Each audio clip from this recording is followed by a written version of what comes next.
আলাইকুম।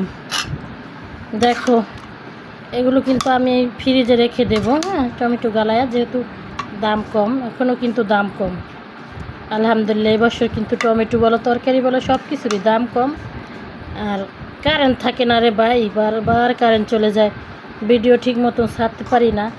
তো আমার মতো কে কে আছে এরকম টমেটো গালায়া ফ্রিজে রেখে দাও, ঠিক আছে? যখন টমেটো থাকবে না, সিজনটা চলে যাবে, তখন কিন্তু তরকারিতে দেওয়া যাবে, একটু চাশনি খাওয়া যাবে, ভালো লাগবে আর কি। তো আমার মতো কে কে আছে এরকম ফ্রোজেন করে রেখে দাও, অবশ্যই কমেন্টে জানাবা। আর এভাবে কিন্তু একদম শুকায় রেখে দিলে পলি পেঁচায় আর কিন্তু অনেক দিন থাকে। আর যদি কাইটটা কাইটটা রাখি, ওটা পরে না একদম তুলার মতো হয়ে যায়, ফম ওইটা আমার ভালো লাগে না। আমি এভাবেই রাখি যাতে করে পরবর্তী সময় কষ্ট না হয় আর খেতেও ভালো লাগে। ওইভাবে আমি রাখলে খাইতে পারি না, আমার কেমন জানি লাগে, ফমের মতো লাগে।